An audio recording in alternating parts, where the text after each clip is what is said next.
Salam sehat anak-anak siswa SMP dimanapun berada, khususnya anak-anak saya di SMP Negeri 12 Malang.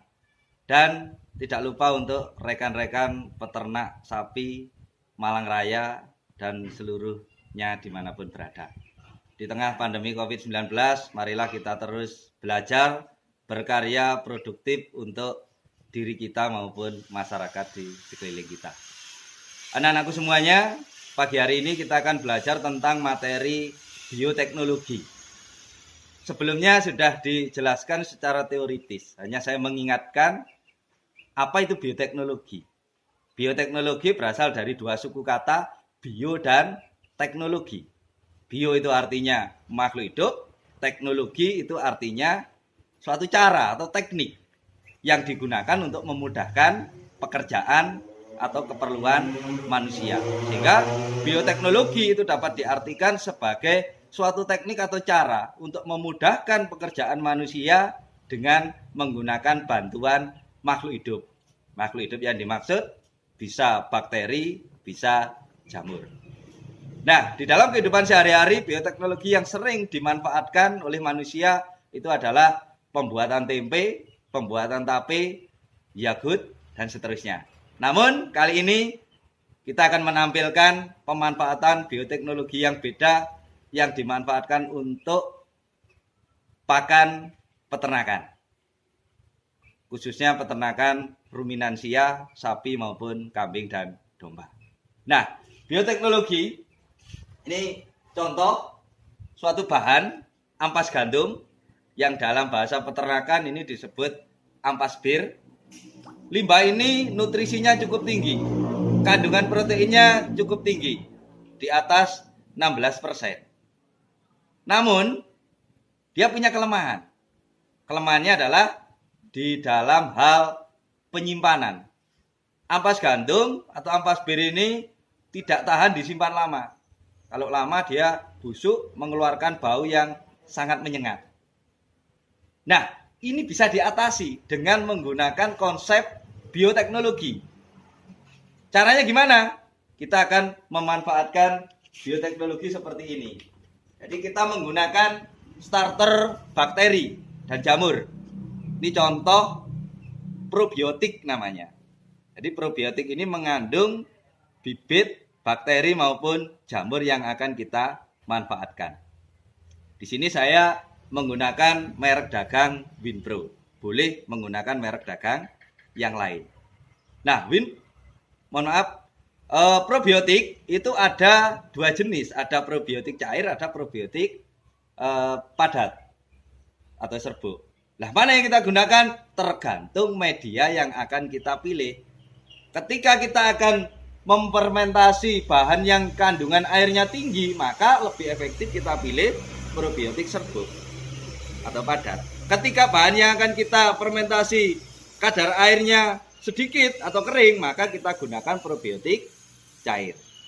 Nah, kali ini karena kita akan menggunakan ampas bir atau ampas gandum yang kadar airnya cukup tinggi, maka kita pilih probiotik yang serbuk atau padat seperti ini. Nah, apa sih kandungan probiotik itu? Mungkin bisa di zoom. Kandungan probiotik ini ada 7 macam di bahan ini. Ada 7. 1. Aspergillus niger. Nanti anak-anak bisa cari bahasa Indonesianya apa. Kemudian Bacillus subtilis. Kemudian ada Lactobacillus, ada Lactobacillus plantarium, dan seterusnya. Ada 7 macam. Nah, bakteri-bakteri ini nanti yang akan bekerja memfermentasi bahan yang akan kita manfaatkan tadi. Nah, apa tujuan fermentasi itu? Minimal ada 2. 1, untuk daya simpan supaya bisa disimpan tahan lama. Ampas gandum atau ampas bir kalau tidak difermentasi 1 minggu sudah mengeluarkan aroma yang busuk. Tapi kalau difermentasi nanti bisa disimpan beberapa bulan, aman selama dia masih dalam keadaan kedap udara. Yang kedua, untuk meningkatkan nilai nutrisi. Rata-rata proses fermentasi meningkatkan kandungan protein 6% sampai dengan 8%. Ini cukup efektif dan efisien. Nah, sekarang bagaimana cara melakukan fermentasi? Kita siapkan dulu alat dan bahannya. Ini ampas gandum yang akan kita fermentasi. Saya timbang dulu supaya saya tahu berapa bahan yang akan kita fermentasi. Cukup berat. Ini bobotnya ada 53 kilo. Saya tuangkan di sini. Saya tuangkan. Bobot 53 kilo. Cukup berat ini. Ini dituangkan.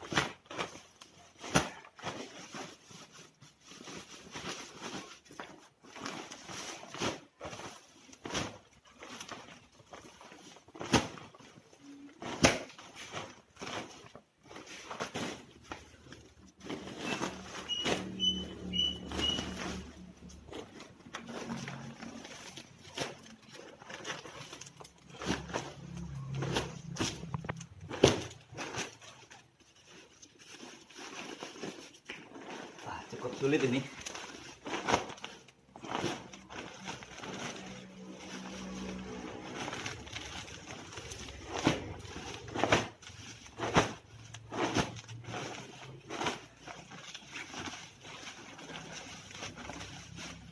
Oke, setelah kita tuangkan, teknik keberhasilan fermentasi itu ditentukan oleh dua faktor utama. Yang penting adalah nomor satu, kadar air.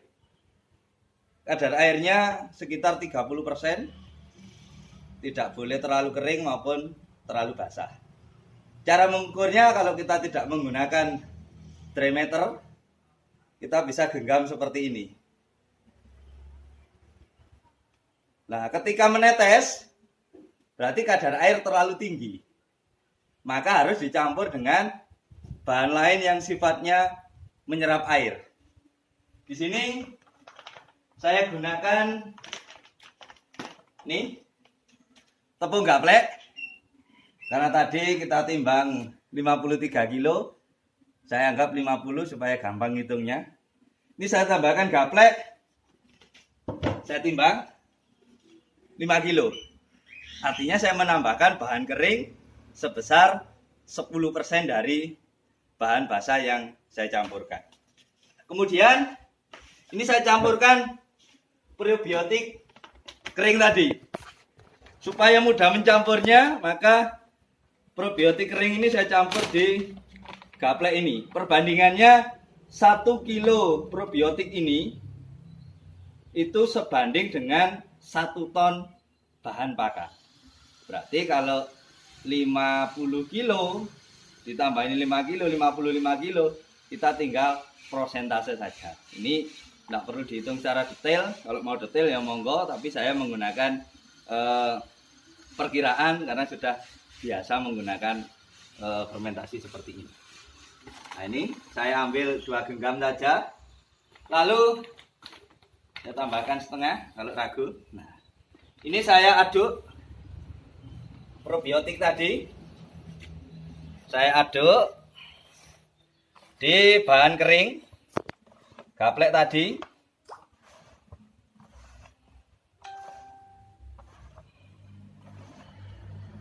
Saya aduk begini sampai rata supaya probiotiknya bercampur.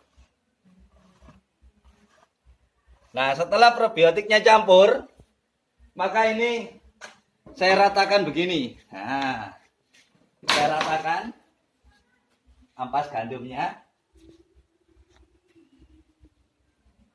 Nah, kalau sudah saya ratakan, kemudian ini saya taburkan gaplek untuk menyerap air, ditambah dengan probiotik yang sudah kita campur tadi. Nah, kita atur seperti ini, kita ratakan. Kalau sudah rata ini, supaya tercampur dengan baik, ini kita aduk lagi. Kita aduk lagi begini. Nah, kita aduk begini. Nah, saya aduk begini.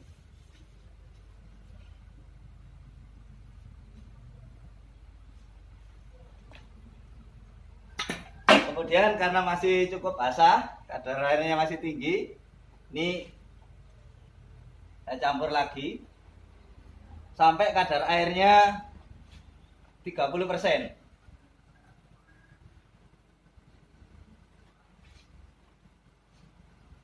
Setelah itu saya aduk lagi.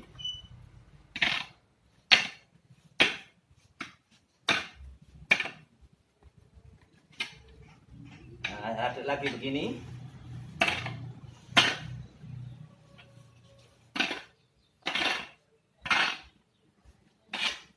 Nah, saya ukur kadar airnya sekarang. Saya genggam lagi. Saya genggam lagi seperti ini.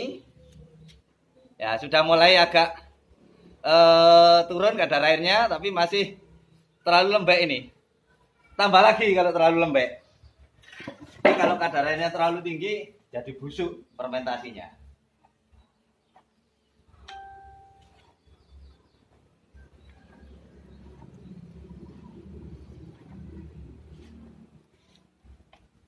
Oke.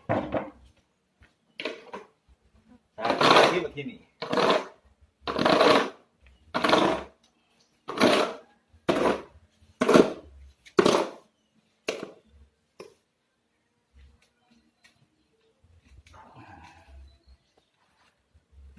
Oke, ini saya kumpulkan, saya ratakan lagi. Saya campur lagi dengan ini sisanya.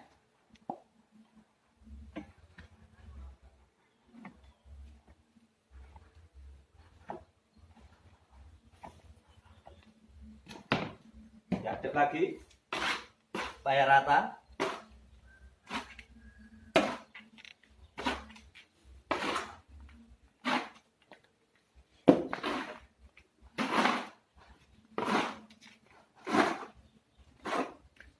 Terus kita tambahkan lagi sampai habis sehingga komposisinya tadi 50 kilo berbanding 5 kilo. Jadi bahan keringnya 10% dari ampas gandum yang akan kita fermentasi.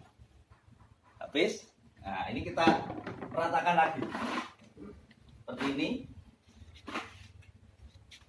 Nah, nanti ini bisa diratakan sendiri sampai betul-betul rata. Kalau sudah, ini kita masukkan ke wadah, bisa karung, bisa pakai tong seperti itu, warna biru. Bisa juga pakai plastik yang besar seperti yang saya gunakan untuk fermentasi rumput. Oke, karena bahannya sedikit kita gunakan karung saja. Ini harus ada innernya supaya dia kedap udara. Kita masukkan. Ini harusnya berdua ini temannya, ada yang masukkan, ada yang memadatkan. Nah, seperti ini, nanti bisa dilanjutkan sendiri. Ini harus dipadatkan. Kenapa harus dipadatkan? Supaya tidak ada udara atau anaerob. Kalau sudah padat sampai penuh, nanti ini kita ikat. Ini dengan catatan dipenuhi dulu, kemudian kita ikat rapat, tidak ada udara yang masuk maupun keluar. Bisa dipilih pakai karet bekasnya ban dalam sepeda motor. Kita ikat, kemudian kita diamkan saja. Nih, kita diamkan, kita simpan, kita tunggu sampai minimal 3 minggu. Biarkan bakteri, jamur, bahan probiotik tadi bekerja memfermentasi pakan dengan sempurna. Setelah 3 minggu, silahkan digunakan. Semoga hasilnya bermanfaat. Semangat anak-anakku dimanapun berada. Pandemi COVID-19 kita tetap belajar, tetap produktif. Dan rekan-rekan peternak tetap semangat, sukses selamanya. Maju peternakan sapi Indonesia. Salam Kandang Kuera. Terima kasih. Ini adalah aplikasi pembelajaran materi bioteknologi pengolahan pakan ternak menggunakan teknik fermentasi atau bioteknologi konvensional. Ini memudahkan kita beternak tanpa ngarit, bisa melaksanakan aktivitas sehari-hari tanpa bingung menyediakan rumput, tetap produktif mengerjakan profesi kita masing-masing. aplikasi pembelajaran bioteknologi materi IPA kelas 9 semester 2, pembuatan pakan fermentasi untuk ternak kambing. Tanpa ngarit, kita manfaatkan konsep pembelajaran bioteknologi. Mantap, semangat produktif di masa pandemi.